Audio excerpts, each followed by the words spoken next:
Baik, dialog kita lanjutkan kembali masih bersama Ibu Erlina Burhan dan Pak Hermawan. Bu Erlina, Bu, ini kalau ini kan sebetulnya Ibu juga mengamati bahwa PSBB khususnya di Jakarta ini kan terus diperpanjang dengan berbagai nama dan istilahnya. Nah, kalau menurut Ibu sendiri sebetulnya secara pribadi, apa yang harusnya dilakukan di Jakarta ini, Bu? Ya, ini pertanyaan sangat sulit ya. Jakarta ini kan kota metropolitan, segala kemudahan ada, segala kesulitan juga ada di sini. Kompleks sekali. Jadi memang selain harus Pemdanya tegas, masyarakatnya juga harus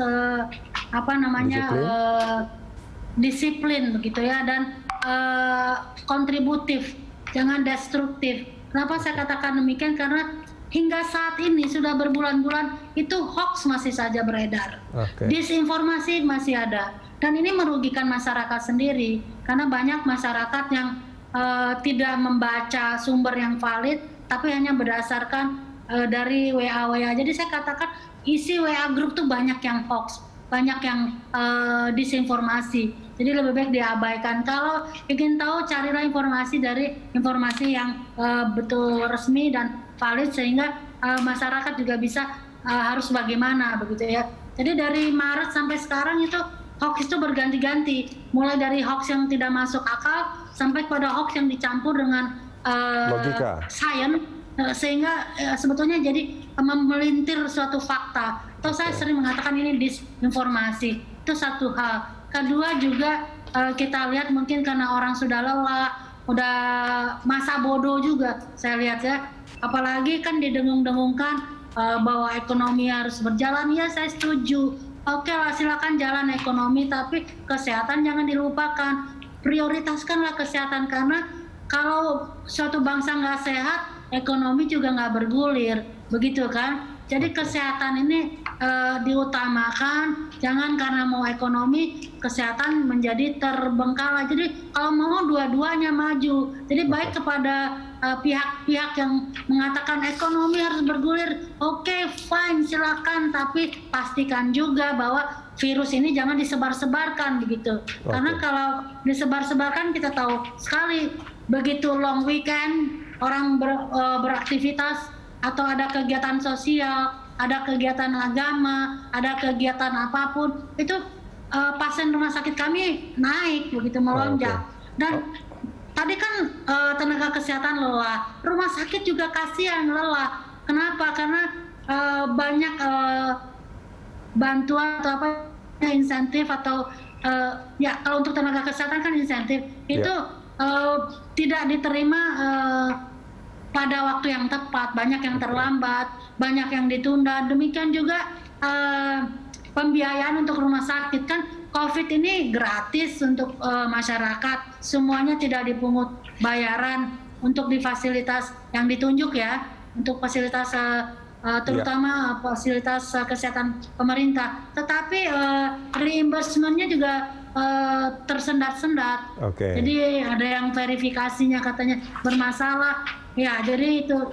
Tambahan lagi juga banyak narasi-narasi yang memojokkan, yang mengganggu kerja kami. Contohnya adalah ini yang berita tentang bahwa rumah sakit atau dokter meng-covid-covidkan. Itu bagaimana caranya kita meng-covid-covidkan? COVID itu kan diagnosis laboratorium. Ada diagnosisnya baru kita katakan COVID. Tapi ini ya satu hal yang saya ingin sampaikan, bahwa COVID itu tidak saja menyerang saluran nafas, tapi bisa juga menyerang organ yang lain. Ya. Dan kalau yang terserang organ yang lain, contohnya yang mungkin berdampak otak, maka pasien mungkin datang dengan gejala stroke, serupa dengan stroke. Padahal itu akibat dari virus COVID. Kemudian kalau yang diserang kardiovaskuler, mungkin pasien kemudian karena pembuluh darahnya menyempit, pasien menjadi keluhannya hipertensi. Datang ke IGD diperiksa tensinya tinggi. Tapi masyarakat mengatakan, wah, saudara saya hipertensi kok dibilang COVID. Ya itu tadi, bahwa COVID ini menyerang banyak banyak organ, bisa juga ke pankreas, jadi gula darah yang tiba-tiba tinggi. Barangkali Pak Rudi juga pernah dengar orang muda tapi kok tensinya tinggi, itu salah satu dari dampak dari COVID terhadap organ yang lain. Jadi ya saya juga sangat prihatin kalau ada yang mengatakan rumah sakit meng-COVID-COVID-kan. Begitu ya. Ini hal baru sebetulnya buat saya, macam Bu. apa contoh-contoh yang kita nggak tahu apa validasinya seperti apa. Baik. Pak Hermawan. Ini curhat ya Pak? Iya, nggak apa-apa Ibu. Pak Hermawan. Ya Pak Rudi. Iya, dengan kondisi yang ada sekarang, ini apa yang harusnya dilakukan? Ini kan kemarin sudah diumumkan bahwa PSBB memperpanjang, DKI Jakarta memperpanjang PSBB transisinya. Tapi Anda mengatakan bahwa ini sebetulnya bisa dibilang sia-sia untuk mengendalikan kasus COVID-19. Dengan kondisi kebijakan yang sudah diambil itu, apa usulan Anda? Ya, sedikit sebelum masuk ke situ, saya melanjutkan tadi yang disampaikan Bu Erlina, bahwa COVID ini penyakit 1000 wajah. Jadi antara setiap kenaikan kasus positif dengan ketersediaan nakes dan vaskes itu berbanding terbalik.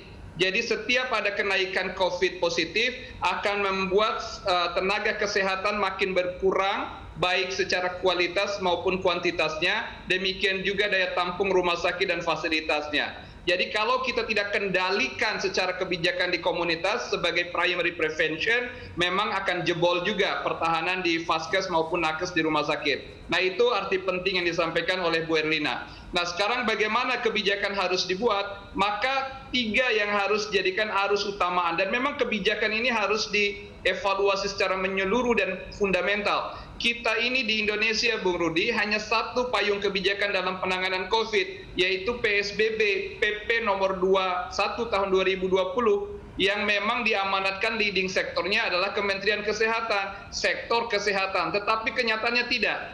Problem kepemimpinan, leadership and governance tidak berjalan sampai ke daerah. Karena di daerah-daerah itu harus menjadi semacam buffer, mereka juga secara organisasi atau secara teamwork itu yang mengendalikan sisi pengendalian kesehatan itu bukan orang kesehatan. Jadi seperti halnya di pusat, jadi tidak menjadi arus utama dalam penanganan kesehatan, padahal main problem kita adalah kedaruratan kesehatan masyarakat.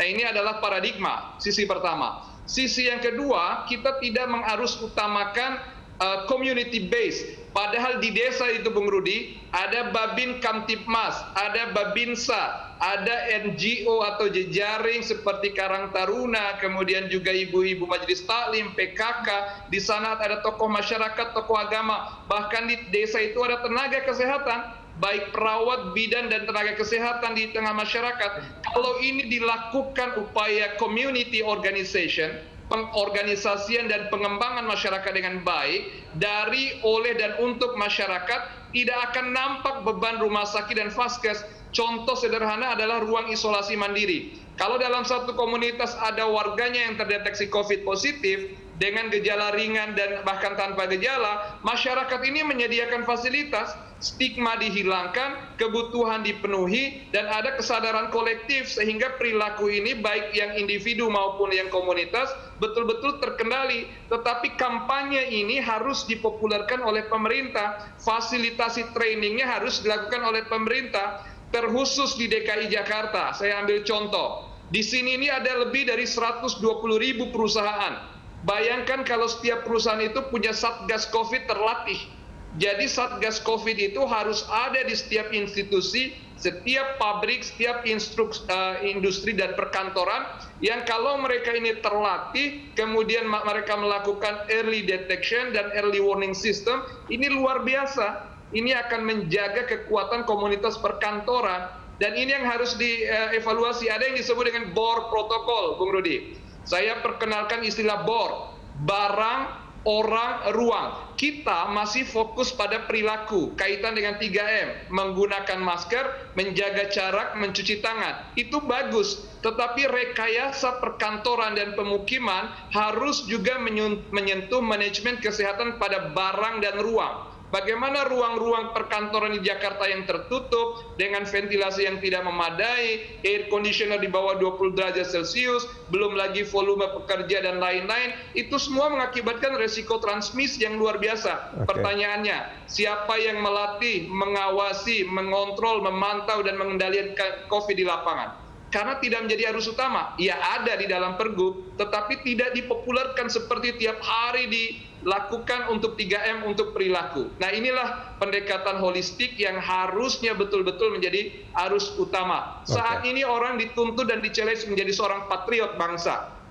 Ada istilah Hankam Rata, Bung Rudi, pertahanan keamanan rakyat semesta dulu zaman perjuangan. Ini COVID, walaupun makhluk gaib, kalau kita konsisten, kita kompak, disiplin, dan punya patriotisme, kita punya kepedulian untuk membangun dan mengendalikan COVID dengan cepat. Sesederhana menggunakan masker itu, Bung Rudi, masker itu filosofinya, itu bukan kita gunakan agar kita takut tertular COVID, tapi takut menulari. Jadi filosofinya itu, kalau kita lihat masker bedah itu kerapatannya itu di dalam yang lebih rapat. Tandanya kalau kita batuk, bersin, bernafas, berbicara dan berucap, itu droplet kita itu terlindungi sejak dari awal. Jadi karena kita takut menulari, berarti kita peduli dengan orang lain, berempati dengan lingkungan, dan kita punya pahala sosial. Jadi ini yang harus kita tumbuhkan dan menjadi kampanye besar kita. Jadi bukan sekedar 3M saja, dan bukan sekedar kapasitas perawatan di rumah sakit saja. Itu yang menjadi penting yang harus dievaluasi, Bung Rudi. Baik, sudah lengkap sekali tadi yang disampaikan Pak Hermawan itu ya. Intinya memang setiap orang sekarang ini harus bertanggung jawab terhadap diri dan sekitarnya. Mungkin begitu Pak Hermawan dan Bu Herlina ya. Bahwa setiap kita, ini kalau kita bicara soal perang, maka setiap kita bertanggung jawab supaya memenangkan perang ini. Karena bagaimanapun COVID-19 ini sudah membunuh terlalu banyak orang. Bu Herlina dan Pak Hermawan, terima kasih banyak sudah bersama kami di Lunch Talk. Pemirsa, demikianlah seluruh rangkaian Lunch Talk hari ini. Jangan lupa untuk tetap menerapkan protokol kesehatan untuk mencegah penyebaran virus corona dengan menggunakan masker, menjaga jarak, dan mencuci tangan dengan sabun. Atas nama seluruh kru yang bertugas, saya Rudian Danu pamit, undur diri. Terima kasih, sampai jumpa.